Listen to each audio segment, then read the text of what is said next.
নির্বাচনে ভোট দেওয়ার পরও আপনার ভোট চুরি হতে পারে, তাই ভোটের ফলাফল না নিয়ে কেউ ফিরবেন না বলে মন্তব্য করেছেন জামায়াতে ইসলামীর আমির ডাক্তার শফিকুর রহমান। মঙ্গলবার রাতে ১১ দলীয় নির্বাচনী ঐক্যের বৈঠক শেষে এক প্রেস ব্রিফিংয়ে তিনি একথা বলেন। এ সময় ১১ দলীয় জোটের নেতৃবৃন্দ উপস্থিত ছিলেন। গণভোটের প্রসঙ্গে জামায়াত আমির বলেন, আমরা আশা করছি হ্যাঁ বিপুল ভোটে জয়ী হবে। হ্যাঁ যদি বিজয়ী হয় বাংলাদেশ জিতে যাবে, জুলাই বাস্তবায়ন হবে। হ্যাঁ বিজয়ী হলে আবরার থেকে শরীফ ওসমান হাদী হত্যার বিচার হবে।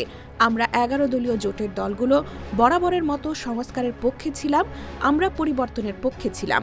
জাতি অতীতের রাজনীতির ভুক্তভোগী। তিনি আরও বলেন, আমরা সমাজের সর্বত্র ন্যায় বিচার দেখতে চাই। যদি এটি করা যায় তাহলে আমাদের সমাজে যে অবস্থা আছে তা থেকে আমরা অনেক দূর এগিয়ে যাব। আমাদের যুবকরা কাজ চায়, তারা কারো দয়া চায় না, তারা নিজে বাংলাদেশ গড়ার অংশীদার হতে চায়। ২০০৮-এর পর দেশে কোনো গণরায়ের প্রতিফলন হয়নি উল্লেখ করে ডাক্তার শফিকুর রহমান বলেন, আমরা দেখতে পাচ্ছি নির্বাচন নিয়ে মানুষের মধ্যে ব্যাপক উৎসাহ উদ্দীপনা তৈরি হয়েছে। যাদের ভোট গ্রামে আছে, নারীর টানে গ্রামে ফিরে যাচ্ছে এবং উৎসাহ নিয়ে ভোট দেবে তারা।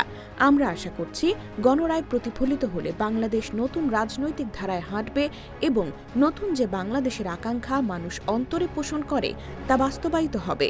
এ সময় তিনি নির্বাচন পরিচালনার সাথে সম্পৃক্ত সকলের প্রতি ন্যায়নিষ্ঠভাবে দায়িত্ব পালনের অনুরোধ জানান। IBTV USA, new York.